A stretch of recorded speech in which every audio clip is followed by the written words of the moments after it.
प्रतिबोधितां भगवता नारायणेन स्वयं व्यासेन ग्रथितां पुराणमुनिना मध्ये महाभारतम् अद्वैतामृतवर्षिणीं भगवतीम् अष्टादशाध्यायिनीम् अम्ब त्वामनुसन्दधामि भगवद्गीते भवद्वेषिणीम् नमोऽस्तु ते व्यासविशालबुद्धे पुल्लारविन्दायतपत्रनेत्र येन त्वया भारततैलपूर्णः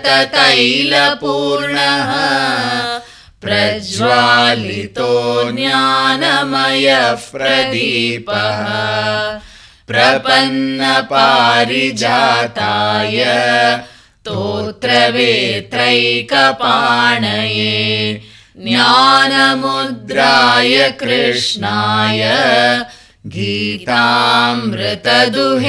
नमः। सर्वोपनिषदो गावः दोग्धा गोपालनन्दनः पार्थो वत्सः सुधीर्भोक्ता दुग्धं गीतामृतं महत् वसुदेवसुतं देवं कंसचाणूरमर्दनं देवकी परमानन्दं कृष्णं वन्दे जगद्गुरुम् भीष्मद्रोणतटा जयद्रथजला गान्धारनीलोत्पला शल्यग्राहवती कृपेण वहनी कर्णेन वेलाकुला अश्वत्थामविकर्णघोरमकरा दुर्योधनावर्तिनी सोत्तीर्णा खलु पाण्डवैरणनदी कैवर्तकः केशवः पाराशर्यवचः सरोजममलम् गीतार्थगन्धोत्कटम् नानाख्यानककेसरं हरिकथा सम्बोधनाबोधितम् लोके सज्जनषट्पदैरहरहः पेपीयमानं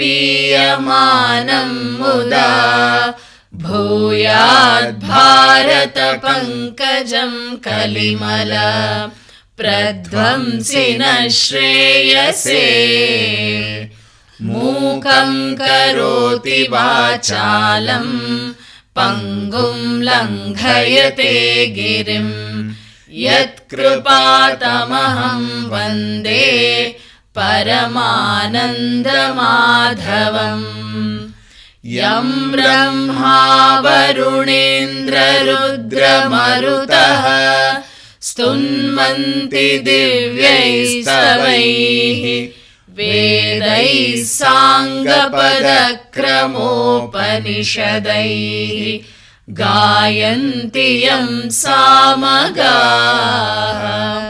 ध्यानावस्थिततद्गतेन मनसा पश्यन्ति यं योगिनः यस्यान्तं न विदुः सुरासुरगणाः देवाय तस्मै नमः देवाय तस्मै नमः।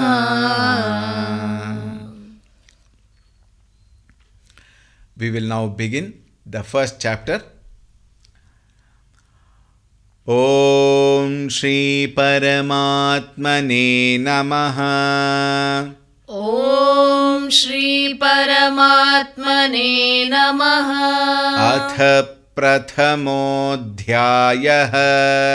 अथ प्रथमोऽध्यायः।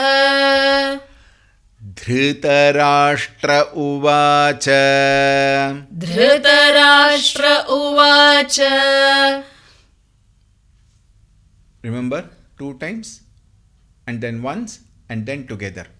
Now these sentences like Dhritarashtra uvacha, Sanjaya uvacha, Shri Bhagavan uvacha, Arjuna uvacha, these you may chant only once, repeat only once, the rest can be repeated twice. Dharma kshetre kurukshetre. धर्मक्षेत्रे कुरुक्षेत्रे।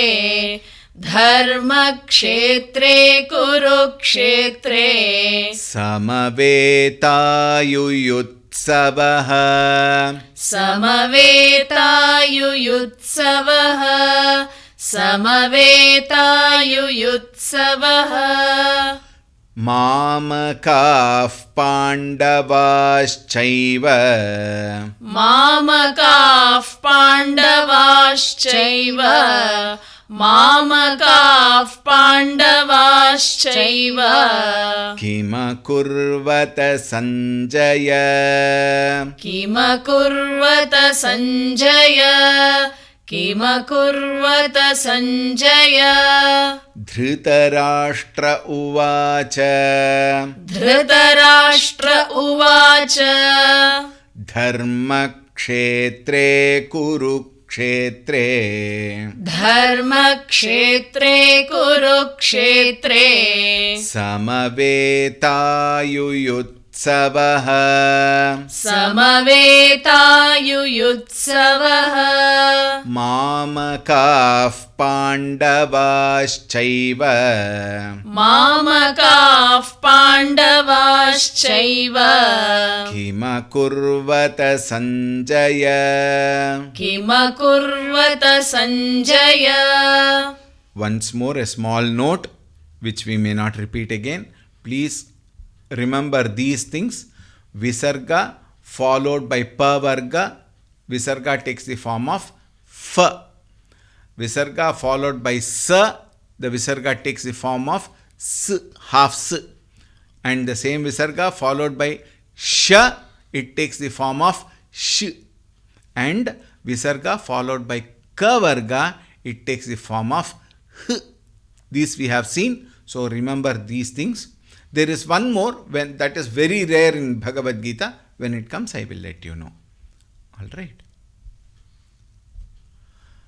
Together. Dhritarashtra uvacha. धर्मक्षेत्रे कुरुक्षेत्रे। समवेतायुयुत्सवः। मामकाः पाण्डवाश्चैव। किमकुर्वत सञ्जय। धृतराष्ट्र उवाच। धर्मक्षेत्रे कुरुक्षेत्रे। समवेतायुयुत्सवः। मामकाः पाण्डवाश्चैव। किमकुर्वत सञ्जय। सञ्जय उवाच। सञ्जय उवाच। दृष्ट्वा तु पाण्डवानीकम्। दृष्ट्वा तु पाण्डवानीकम्। दृष्ट्वा तु पाण्डवानीकम्। व्यूढं दुर्योधनस्तदा। व्यूढं दुर्योधनस्तदा। व्यूढं दुर्योधनस्तदा। आचार्यमुपसङ्गम्य। आचार्यमुपसङ्गम्य। आचार्यमुपसङ्गम्य। राजा वचनमब्रवीत्। राजा वचनमब्रवीत्। राजा वचनमब्रवीत्। सञ्जय उवाच सञ्जय उवाच दृष्ट्वा तु पाण्डवानीकम् दृष्ट्वा तु पाण्डवानीकम् व्यूढं दुर्योधनस्तदा व्यूढं दुर्योधनस्तदा आचार्यमुपसङ्गम्य आचार्यमुपसङ्गम्य राजा वचनमब्रवीत् राजा वचनमब्रवीत् सञ्जय उवाच दृष्ट्वा तु पाण्डवानीकम् व्यूढं दुर्योधनस्तदा आचार्यमुपसङ्गम्य राजा वचनमब्रवीत् सञ्जय उवाच दृष्ट्वा तु पाण्डवानीकम् व्यूढं दुर्योधनस्तदा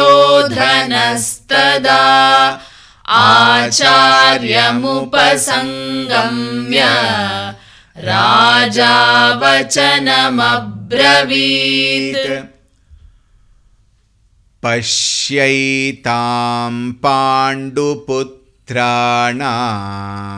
पश्यैतां पाण्डुपुत्राणाम् पश्यैतां पाण्डुपुत्राणाम् आचार्यमहतीं च मूम् आचार्यमहतीं च मूम् आचार्यमहतीं च मूम् व्यूढां द्रुपदपुत्रेण व्यूढां द्रुपदपुत्रेण व्यूढां द्रुपदपुत्रेण तव शिष्येण धीमता तव शिष्येण धीमता तव शिष्येण धीमता पश्यैतां पाण्डुपुत्राणाम्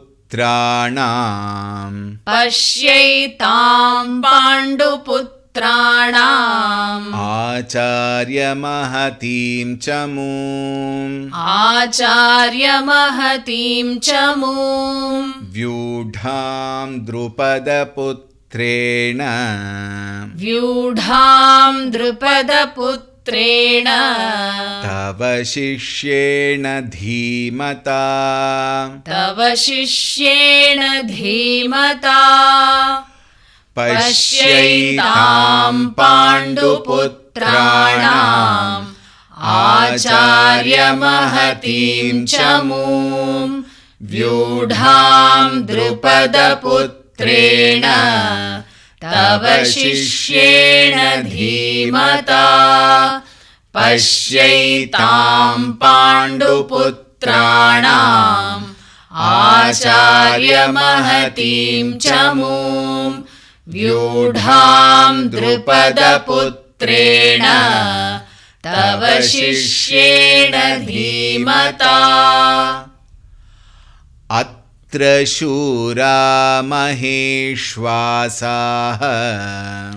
अत्र शूरा महेश्वासाः अत्र शूरा महेश्वासाः भीमार्जुनसमायुधि भीमार्जुनसमायुधि भीमार्जुनसमायुधि युयुधानो विराटश्च युयुधानो विराटश्च युयुधानो विराटश्च द्रुपदश्च महारथः द्रुपदश्च महारथः द्रुपदश्च महारथः Here we have to take one little point very carefully. Now here you will find a lot of such words in Bhagavad Gita in all the texts where in this case it is Dhru. In other cases it is Dr. And this has to be very carefully chanted. Wherever there is R Shabda, we should not use Ru. There are some linguistic influences many times. Like for example, this is a very straight example. Drupadascha, it should not be chanted as Dripadascha. Right? Now like for other places, Dr should not be chanted as Dru. Like Krishna, we don't say Krishna. Isn't it? Normally in the regular terms, whether we know Sanskrit or we don't know Sanskrit, Krishna we don't say. However, the Krishna word comes into picture in certain regional language, like for example in Karnataka, Rushi, Krishna, etc. Whereas it should be, according to Sanskrit, it should be chanted as Rishi and not Rushi. Krishna and not Krishna. Similarly here, Drupadascha should not be chanted as Dripadascha. These things we should be very careful. Our other regional influences are also there. For example, Shankara is normally pronounced as Shankara in Telugu state. In Andhra state, Shankara is pronounced as Shankara. In Telugu, it is accepted. Like how in Karnataka, Rushi is accepted. Accepted means it has come.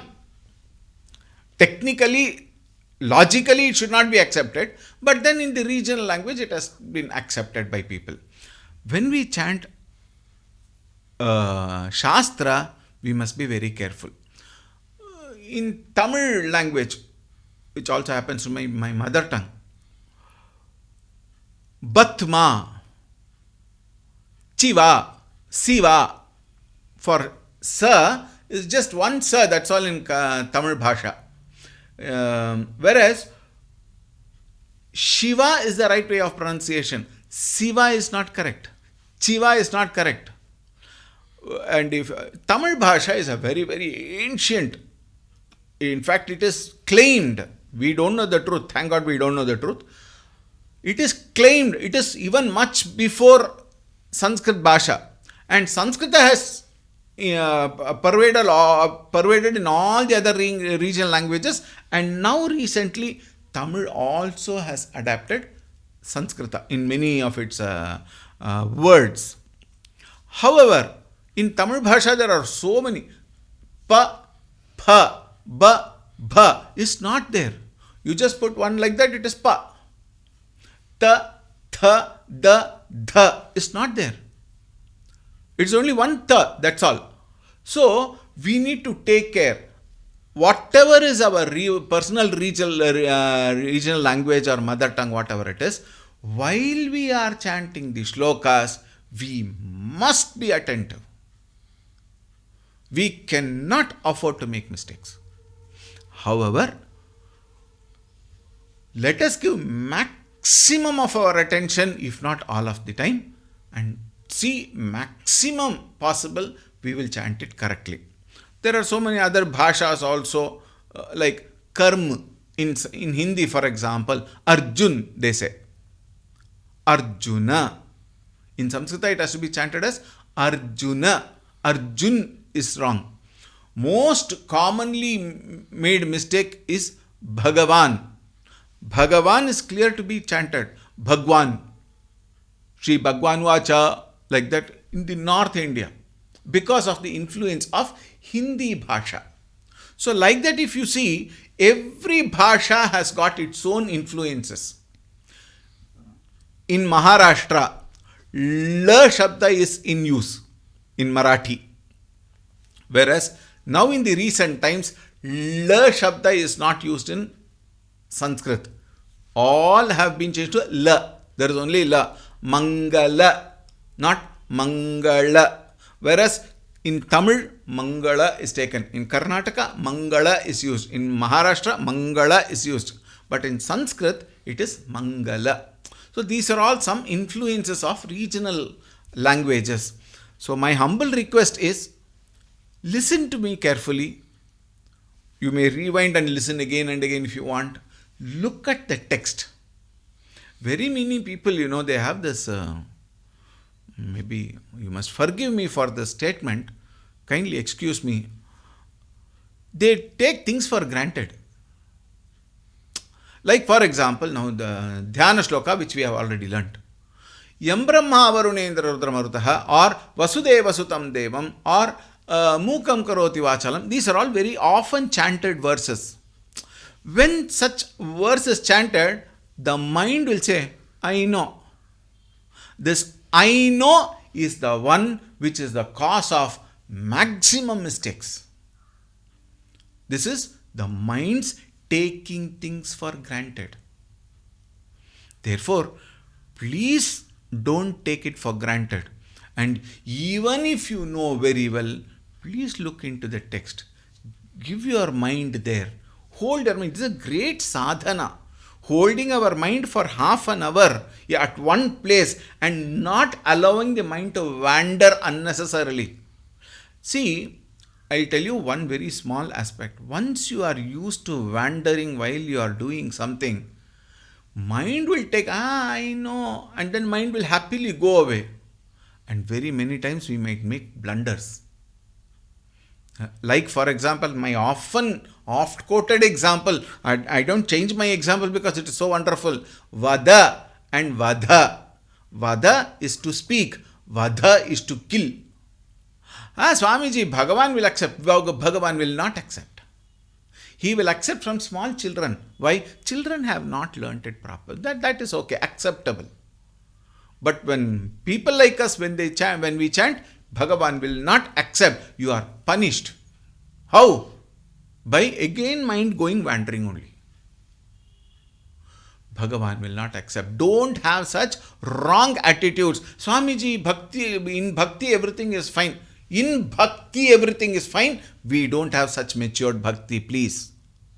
Let's be very clear about ourselves. We are not that kind of bhaktas that Bhagavan will accept whatever it is. And in case we are of that kind of bhaktas, we will not make that mistake. Why? That is the joy of learning for the sake of Bhagavan. Alright, so don't come with all such irresponsible, excuses and justifications. We are learning. Let us learn it properly and let us chant it properly. And that is the best gift we can give to Bhagavan, and that is the best Guru Dakshina you can give to the teacher. Alright, so please don't take things for granted. Coming back, we will chant the shloka again and then we will conclude for today.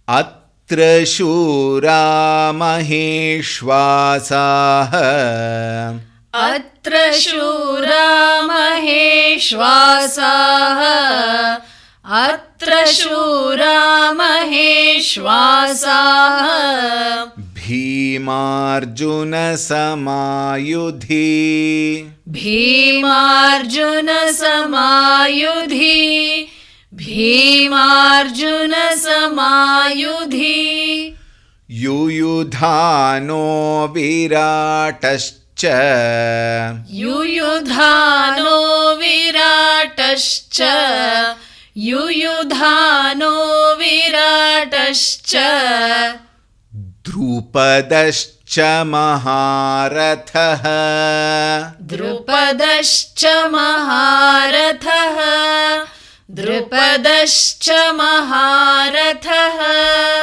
Atra shura maheshwasaha Atra shura maheshwasaha Bhimarjuna samayudhi Bhimarjuna samayudhi Yuyudhano viratascha Yuyudhano viratascha द्रुपदश्च महारथः द्रुपदश्च महारथः अत्र शूरा महेश्वासाः भीमार्जुनसमायुधि युयुधानो विराटश्च द्रुपदश्च महारथः. We will stop it here for today. It is already 30 minutes. We will continue tomorrow.